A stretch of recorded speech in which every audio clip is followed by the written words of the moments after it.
युवा साथियों को सतीश मोड का एक बार फिर से नमस्कार। Career guidance with Satish mode में आपका स्वागत है।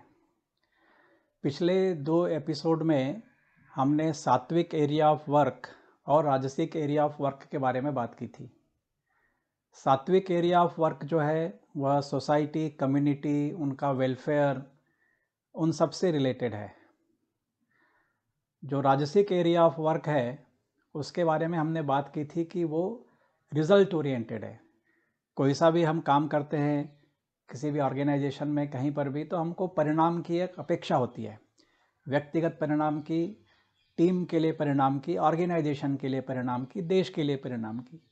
तो जब जो कोई भी काम ऑर्गेनाइज तरीके से या इंडिविजुअल एफर्ट के द्वारा किया जाता है जिसमें कि परिणाम की अपेक्षा की जाती है, वह सारा राजसिक एरिया ऑफ वर्क है। अभी आज जो मैं बात करने वाला हूँ वह है तामसिक एरिया ऑफ वर्क।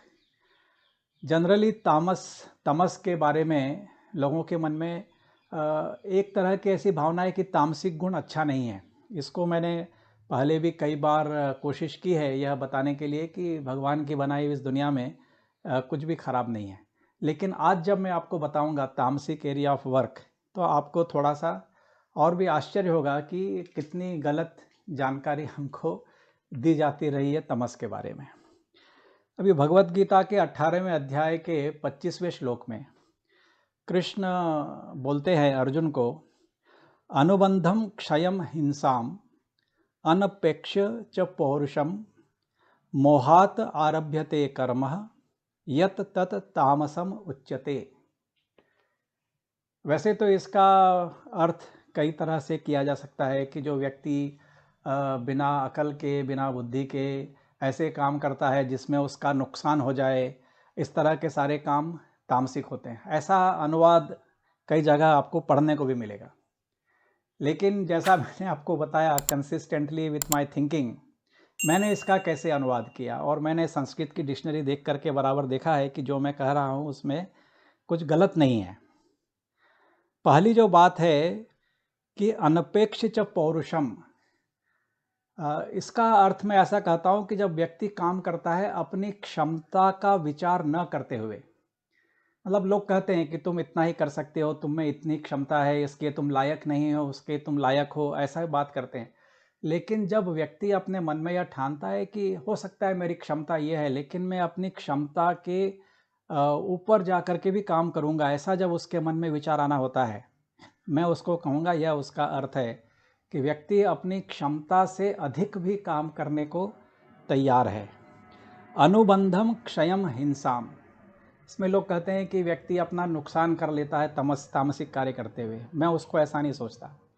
जब व्यक्ति अपनी क्षमता से अधिक काम करता है तो उसको चोट लगने की संभावना है, हानि होने की संभावना है, क्षति होने की संभावना है।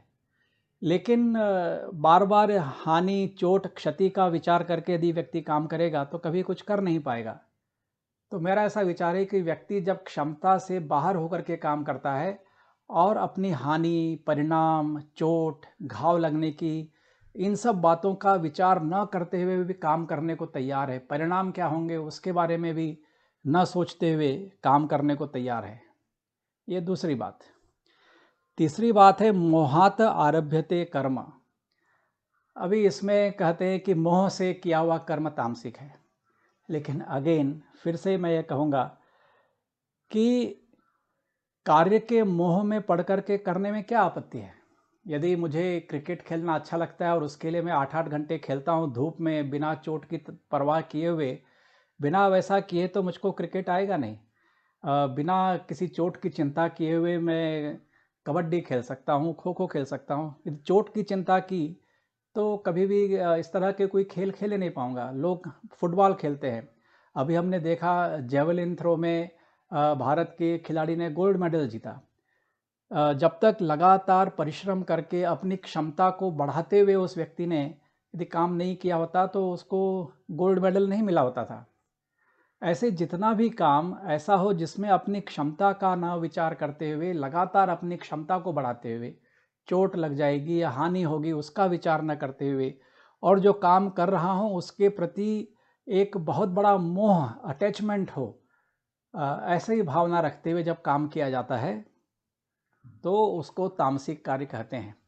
अभी ऐसा कहा जा सकता है कि मैंने पूरी जो तामसिक की परिभाषा है उसको उल्टा कर दिया, लेकिन यदि सत्व गुण अच्छा है, रजस गुण अच्छा है जिससे कि एक्सेलरेशन मिल रहा है, तो स्टेटस को बनाए रखना या अपनी क्षमता को आगे बढ़ा करके कार्य करना, इसमें क्या आपत्ति है। आज तक दुनिया में जितने भी अच्छे अच्छे कार्य हुए हैं, जितने भी नए नए अचीवमेंट्स हुए हैं, वह सब इसीलिए हुए हैं कि व्यक्ति अपनी क्षमता की चिंता न करते हुए लगातार अभ्यास करता है, नई नई टेक्निक सीखता है, नए नए गुरुओं के पास जाता है और आगे बढ़ता जाता है। हर बार हम बोलते हैं कि ओलंपिक्स में इतने रिकॉर्ड टूट गए, इतने रिकॉर्ड टूट गए, क्योंकि लोग ये समझते थे कि मनुष्य की इतनी क्षमता है, उतना ही कर सकता है, लेकिन किसी के मन में ये आता है कि नहीं, इसको मैं और भी अधिक करके दिखाऊंगा।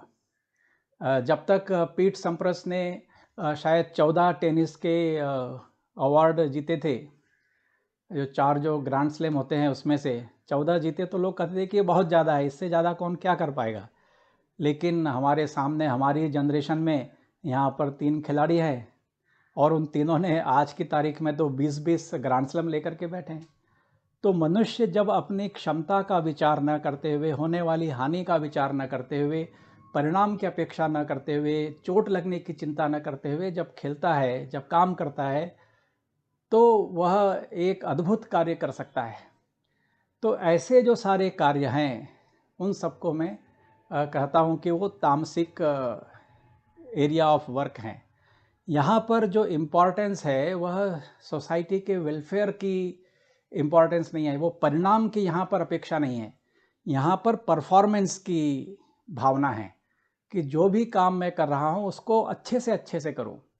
ऐसा ना हो कि कुछ कमी रह जाए या कुछ मैं करने गया और फिर बीच में ऐसा सोच के छोड़ दिया कि अरे ये मेरे बस की बात नहीं है। ऐसा करने से विचार ऐसे करने से काम नहीं चलता। तो तामसिक एरिया ऑफ वर्क जितने भी है, उसमें व्यक्ति लगातार अपनी क्षमता को बढ़ाते हुए कार्य करता है। अभी ऐसे क्या काम हो सकते हैं, और लोग कई बार अपनी क्षमता से बाहर जाके भी काम करते हैं।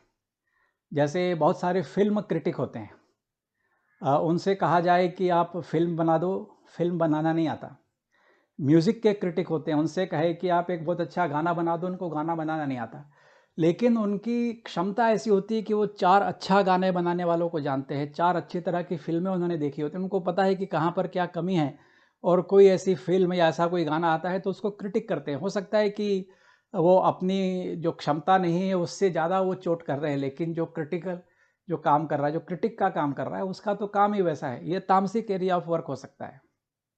ब्यूरोक्रेसी है, उसमें एक प्यून भी बैठा है दरवाजे के ऊपर, वहाँ से साहब के कमरे में आने के लिए कोई बहुत बड़ा अधिकारी भी आए, लेकिन उसके पास में वो क्षमता है कि उसको बोले कि आप अभी नहीं जा सकते, साहब काम कर रहे हैं। अपनी क्षमता से बाहर जो उससे बहुत बड़ा अधिकारी है उसको उस दरवाजे पर रोकने का अधिकार है। एक जो छोटा बिजनेस करने वाला है, रोज की जो दुकान चलाता है, वह अपनी दुकान में आने वाले एक एक सामान की अच्छे से जांच पड़ताल करता है। अच्छा सामान है, सीधे वो ग्राहक से कनेक्टेड है और उसके पास में हमेशा ग्राहक आते रहते हैं। छोटी सी दुकान है, 50-100 तरह के सामान हैं, सब तरह के सामान की इन्वेंट्री रखना, उसके ऊपर प्रॉफिट मार्जिन तय करना, वैसे देखा जाए तो एक मनुष्य की क्षमता के बाहर के काम है। लेकिन हर जगह आप देखेंगे जिसको मॉम एंड पॉप स्टोर कहते हैं, चारों तरफ है। मनुष्य अपनी क्षमता के ज़्यादा होकर के भी वो काम करता है और इस तरह की दुकान चलाता है। वैसे ही चौथा जो मैंने बताया, स्किल ओरिएंटेड, जिसके अंदर व्यक्ति अपनी स्किल को बढ़ाने के लिए हमेशा अपनी क्षमता से बाहर जा कर के काम करता है। तो तामसिक एरिया ऑफ वर्क जो है वह परफॉर्मेंस ओरिएंटेड है। तो यहाँ इस तीसरे एपिसोड में जहाँ पर कि मैंने कर्म कुंडली के बारे में चर्चा की है, आपको ये एक वर्टिकल लाइन जो मैंने आपको बताई, सात्विक, राजसिक और तामसिक, इन तीनों में किस किस तरह के काम हो सकते हैं। एक है सोसाइटी से, वेलफेयर से जुड़ा हुआ, दूसरा है परिणाम से जुड़ा हुआ, और तीसरा है परफॉर्मेंस से जुड़ा हुआ। हर एक व्यक्ति का अपना अपना स्वभाव होता है और उस स्वभाव के अनुरूप यदि उसको काम करने को मिलेगा तो उसको बहुत आनंद भी आएगा, और कई बार अपनी क्षमता से बाहर जा कर के going beyond call of duty भी वो अपना काम कर सकता है। तो यदि आपको जानना है कि मैं किस तरह के कार्यक्षेत्र को बिलोंग करता हूँ, कि मैं सात्विक एरिया में काम करने वाला व्यक्ति हूँ, राजसिक एरिया में काम करने वाला व्यक्ति हूँ या तामसिक एरिया में काम करने वाला व्यक्ति हूँ। तो इसके लिए आप satishmore.com इस वेबसाइट पर जाकर के आप TEQ टेस्ट देंगे। उसमें कैरियर गाइडेंस रिपोर्ट में पूरी एनालिसिस करके आपको बताया जाएगा कि आप किस तरह के एरिया में काम करने में संतुष्ट होंगे और आपका मूल स्वभाव क्या है। पिछली बार मैंने आपको विराट कोहली और महेंद्र सिंह धोनी इन दोनों के बारे में थोड़ा सा कंपेयर किया था और बताया था कि विराट कोहली जो है बहुत ही पैशनेट तरह के व्यक्ति हैं, लेकिन आप देखेंगे कि महेंद्र सिंह धोनी जो है वो उतने पैशनेट नहीं हैं, लेकिन उन्होंने भी बड़े अच्छे परिणाम दिए और तीनों फॉर्मेट जो हैं T20, one day, international, test match, तीनों के कप्तान रहे और जैसे उन्होंने परिणाम दिए वैसे आज तक दूसरे कोई कैप्टन परिणाम नहीं दे पाए। लेकिन वो कभी भी परिणाम के पीछे नहीं भागे, उन्होंने हमेशा परफॉर्मेंस ओरिएंटेड लीडरशिप की। और जब परफॉर्मेंस ओरिएंटेड लीडरशिप जब करते हैं तो ये देखते हैं कि मेरी खुद की परफॉर्मेंस जो है वह कभी भी उसमें कुछ कमी ना आए, उसके लिए सतत प्रयास करते रहते हैं, अपनी कैपेसिटी को बिल्ड करते रहते हैं। और ये देखते हैं कि जो भी टीम मिले, जैसे भी उनको व्यक्ति मिले टीम में, क्योंकि सिलेक्शन उनके हाथ में पूरी तरह से नहीं है, पूरे बोर्ड के लोग बैठते हैं और वहाँ पर चयन करते हैं कि कौन आपकी टीम में रहेगा। एक बार आपको मिल गए कि हाँ ये 11, 12, 13 खिलाड़ी मेरे साथ में हैं, तो धोनी की अप्रोच रही कि अच्छा ये 13 लोग मेरे साथ में, अभी कैसे मैं इनकी परफॉर्मेंस को इम्प्रूव कर सकता हूँ इनके ऊपर काम करते हुए। तो जो टीम के कोच है, टीम के मैनेजर हैं, उन सब के साथ में काम करते हुए जो अवेलेबल जो टीम है उसकी परफॉर्मेंस को इम्प्रूव करने का वो प्रयास करते हैं। तो जब इस तरह का व्यक्ति परफॉर्मेंस ओरिएंटेड है और उसका मैच हो जाए अपनी टीम मेंबर्स के साथ में, इस तरह से वो अच्छे से काम करने लगे, तो वो भी अभूतपूर्व परिणाम दे सकता है जो उन्होंने भी नहीं सोचा होगा और जो दूसरे देखने वाले उन्होंने भी नहीं सोचा होगा। सोचने वाली बात इतनी है कि हम अपने स्वभाव को पहचानें और उसके हिसाब से हम कार्य करें। तो मुझे ऐसी उम्मीद है कि आपको यह वीडियो पसंद आया होगा और यदि ये वीडियो पसंद आया है तो इसको लाइक करें, शेयर करें और यदि अभी तक आपने यूट्यूब चैनल सब्सक्राइब नहीं की है तो इसको सब्सक्राइब करें। नमस्ते, धन्यवाद।